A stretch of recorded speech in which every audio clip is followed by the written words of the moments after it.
Bienvenue au podcast de la MSA Porte de Bretagne. Je suis Amandine, votre reportrice, et aujourd'hui nous rencontrons Isabelle Coué, présidente de la MSA Porte de Bretagne depuis 2020.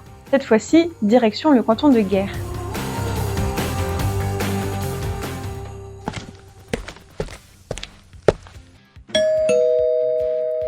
Bonjour Madame Coué. Bonjour Amandine.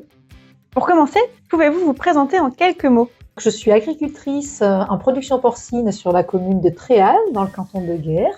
Je suis dans une exploitation associée avec mon mari et également avec 5 salariés aujourd'hui. Et je suis donc élue déléguée du 3e collège sur ce même canton de Guers. Merci. En plus de votre activité d'exploitante agricole, vous avez été déléguée à partir de 2000 et vous êtes aujourd'hui présidente de la MSA Porte de Bretagne. Qu'est-ce qui vous a motivé à vous engager ? Alors l'engagement, pour moi, c'est un peu naturel en fait. Avant la MSA, j'ai eu d'autres engagements. Ce qui me motive, c'est de pouvoir agir pour un collectif, mais également la dimension sociale de la MSA et aussi agir sur son territoire et d'avoir un engagement pour la profession agricole et pour la ruralité de façon plus générale. On le sent, c'est une mission qui vous tient toujours autant à cœur. Comme beaucoup de délégués, une fois que vous avez commencé, impossible de renoncer à votre rôle d'élu. Pour les auditeurs qui souhaiteraient eux aussi s'engager, pouvez-vous nous expliquer quelles sont les démarches pour devenir délégué ? Alors déjà, mon cas personnel, en fait, je suis devenue déléguée parce que j'ai eu la chance d'être sollicitée par un délégué qui avait réalisé plusieurs mandats, un délégué sur ma commune, en fait, et qui souhaitait arrêter et qui m'a demandé de prendre le relais.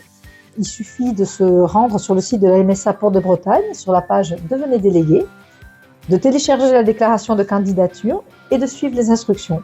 La candidature, d'ailleurs, doit parvenir à la MSA Porte de Bretagne au plus tard le 4 mars. Si je résume, une fois que votre candidature est déposée au plus tard, je le rappelle, le 4 mars, vous mobilisez les forces vives et menez la campagne sur le canton pour lequel vous êtes candidat pour encourager au vote entre le 5 et le 16 mai. Madame Coué, pouvez-vous nous expliquer qui peut se présenter aux élections MSA ? Alors, pour se présenter aux élections MSA, il faut tout d'abord être adhérent et électeur MSA Porte de Bretagne. Je vous rappelle que les listes électorales sont disponibles sur le site internet. En 2 clics, vous saurez si vous êtes électeur.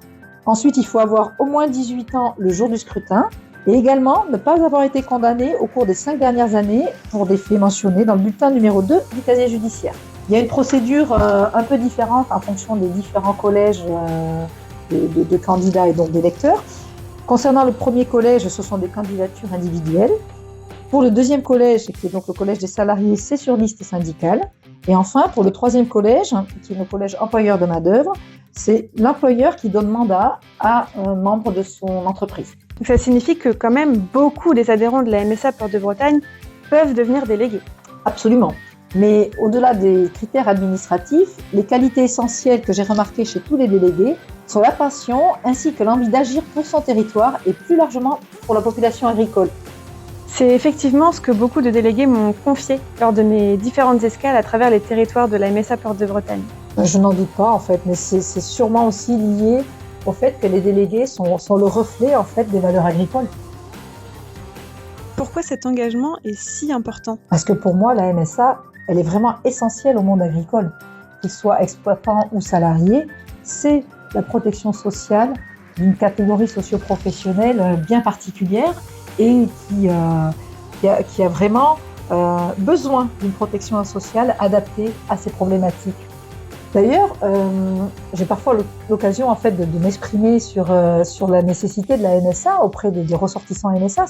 C'est pas un exercice facile parce que la MSA n'est pas forcément bien perçue par ses adhérents parce qu'ils n'en comprennent pas en fait les fondements et la finalité. Et donc, je m'emploie à prouver que la MSA a tout lieu d'exister et qu'elle est essentielle à leur vie d'agriculteur ou de salarié agricole. Tout d'abord, parce qu'au lieu d'avoir 6 interlocuteurs comme dans le régime général, nous avons un guichet unique. Et ça, c'est précieux.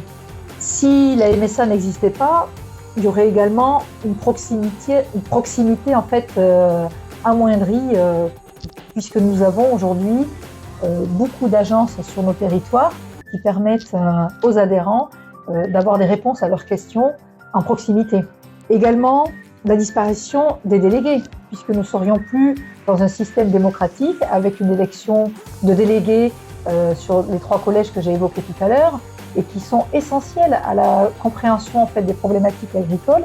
Et nous sommes essentiels, nous délégués, pour porter la voix des agriculteurs et des salariés agricoles afin d'avoir une protection sociale la plus adaptée à nos problématiques. Et également auprès des pouvoirs publics, de tenter en tout cas d'influencer certaines décisions des politiques au bénéfice du monde agricole et essentiel à la souveraineté alimentaire pour moi. Êtes-vous prête pour la question chiffre clé ? Allez-y. Savez-vous combien de nouveaux délégués ont été élus lors des dernières élections en 2020 ?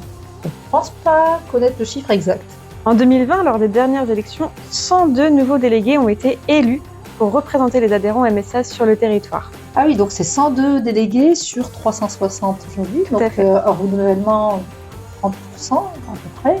Bah écoutez, c'est très bien. Je pense que si on peut réitérer la même chose sur les élections de 2025, c'est une bonne chose. Ce serait positif. Merci Madame Coué pour ce témoignage. Je vous remercie également pour vos conseils pour devenir délégué. Je pense que ce podcast a fait naître quelques vocations parmi nos auditeurs, à travers tout d'abord les témoignages des différents délégués que nous avons pu rencontrer, mais aussi à travers notre échange d'aujourd'hui. Justement, votre échange a fait tomber les barrières de la candidature et vont rendre toutes ces procédures plus simples et plus accessibles à toutes, plus concrètes. J'espère que vos propos sont vrais, qu'on va réellement susciter déjà des envies de candidature et surtout que les gens vont voter pour leur protection sociale. Donc je rappelle en fait l'importance de voter pour la pérennité de la MSA et que les dates de vote sont donc du 5 mai au 16 mai. Votez! Merci Madame Coué. Comme vous venez de le dire, nous sommes tous acteurs des élections 2025. À travers nos candidatures et nos votes, continuons de faire vivre la MSA. Je vous remercie de nous avoir écoutés et on se donne rendez-vous très vite pour un nouvel épisode. Plus d'informations sont disponibles sur le site portedebretagne.msa.fr ou sur la page LinkedIn de la MSA Porte de Bretagne. À bientôt!